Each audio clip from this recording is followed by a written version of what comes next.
Revenge films.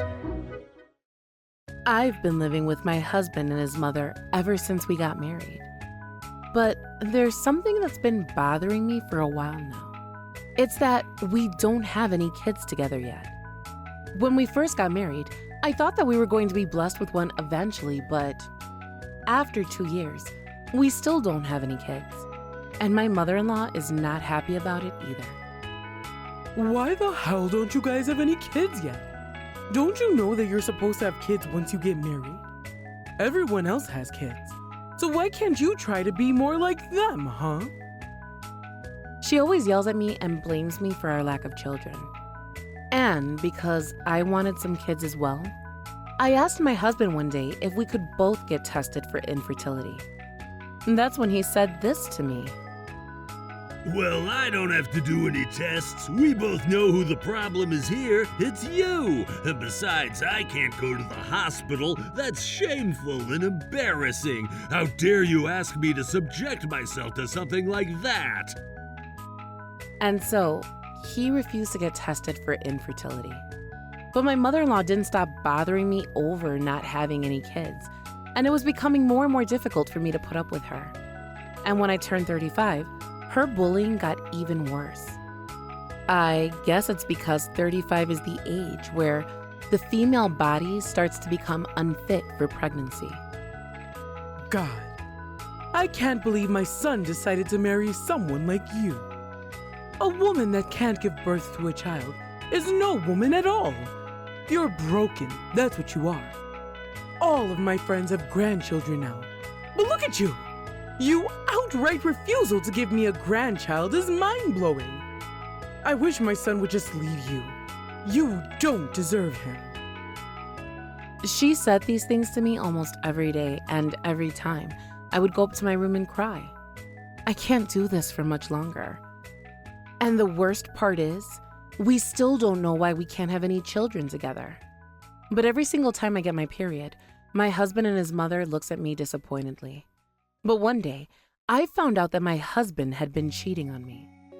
He was having an affair with one of his coworkers, and she was still in her 20s. I was shocked when I found out that he had betrayed me.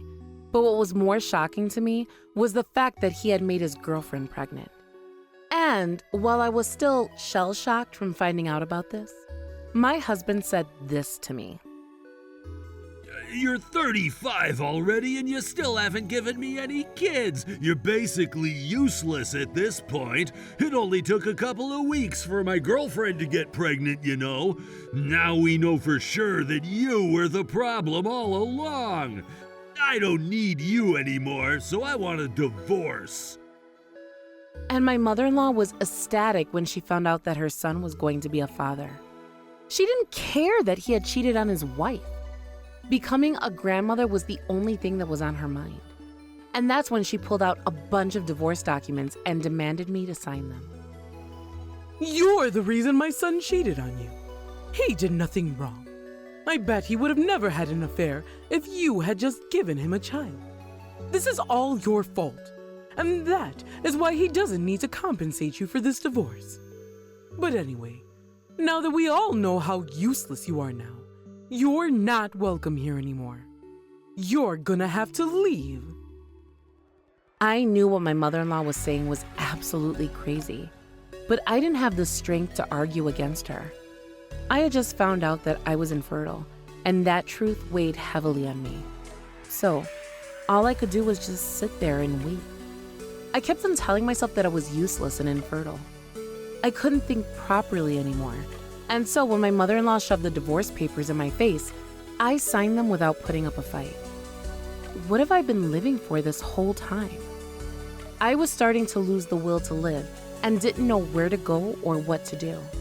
But that's when my friend found me and gave me a helping hand. She let me stay over at her place that night and told me that I should consider myself lucky since I was able to free myself from that cheating bastard. She was right. But those words rang hollow for me at the time. And so, I spent the next few days just staring into space, doing nothing. But I couldn't just keep on living in my friend's apartment forever. I was going to have to move on and start a new life eventually. So I decided to find a job. And after a while, I was able to land a job offer. I even moved out of my friend's apartment and got my own place. But that's when my friend told me that there was someone she wanted to introduce me to. Apparently, he's her brother's best friend and is a really nice person. She was sure that I was going to get along with him. But to be honest with you, I wasn't really on board at first. I was tired of men at that time, but my friend was really adamant about it. So I told myself, what's the worst that could happen? And decided to meet the guy.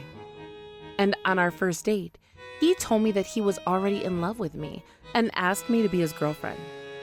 I was happy when he confessed his feelings to me, but I still knew that I was a broken good that couldn't have kids. I didn't have to worry about anything though, because when I told him about my infertility, he said that we could spend the rest of our lives just by ourselves. That's when I knew that he was the one for me. And we got married a couple of months later. And a few years later, when I was out taking a walk in the park, I ran into my ex-husband. I was going to pretend like I didn't see him at first, but that's when he recognized me, saw that I had a ring on my finger, and approached me. You still have our wedding ring on? You're a dumb bitch, aren't you? What? This isn't our wedding ring. It's a new one that my husband got for me. What? Your husband? That's right. I remarried, and I have kids too. That's when my husband returned from the bathroom. He was pushing a stroller that had our baby in it. And when my ex-husband saw our baby, he said this to me. What the hell? How the hell do you have a kid? You're supposed to be infertile. This is impossible. And that's what I thought too. I thought I was never going to be able to have any kids. But when my husband and I slept with each other for the first time, I immediately got pregnant. I found out about my pregnancy when my period arrived late. I couldn't believe it at first, so I bought multiple pregnancy tests at the pharmacy.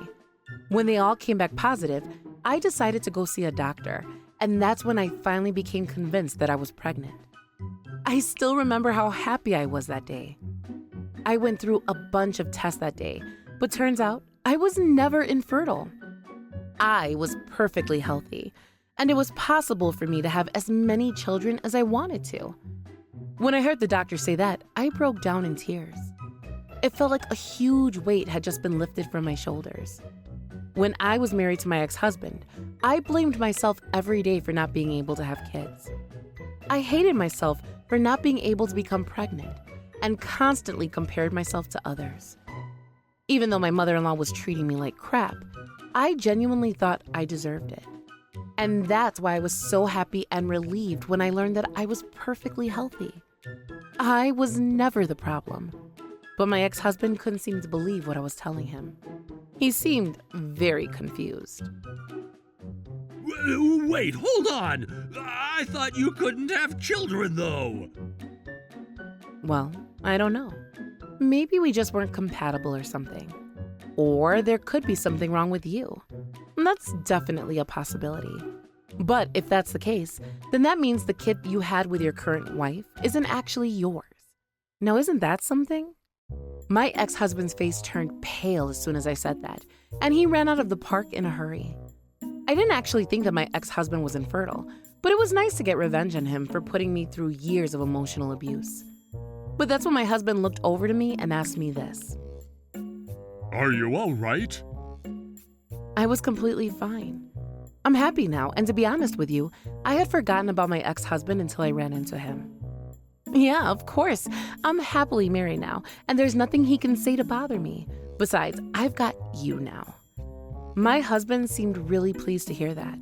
My husband knew what kind of person my ex-husband is, so he was worried that he might end up hurting me again if we ever ran into each other. But a few weeks later, I heard from a mutual friend that the child my ex-husband had with his current wife wasn't actually his. I was shocked when I heard that. Apparently, he decided to do a DNA test on his kid after I suggested that he was infertile. That's how he found out the truth about the parentage of his wife's child. And now, They're going through an ugly and contentious divorce process. His mother still wasn't convinced that her son was infertile, though, and so he finally decided to get some tests done on him. That's when he found out that he had been infertile his whole life. I bet he's devastated right now. He's been raising a child that isn't even his. How embarrassing is that? Oh, and I wonder how his mother-in-law felt when she found out that she wasn't related to the grandchild that she's always wanted. She must have had such a funny look on her face. And now he knows that he's been the problem this entire time. I was never the issue. It was always him. But to be honest, I couldn't care less about those people. I have a happy and caring family now, so I don't care what happens to them. I still hope he feels like crap right now, though.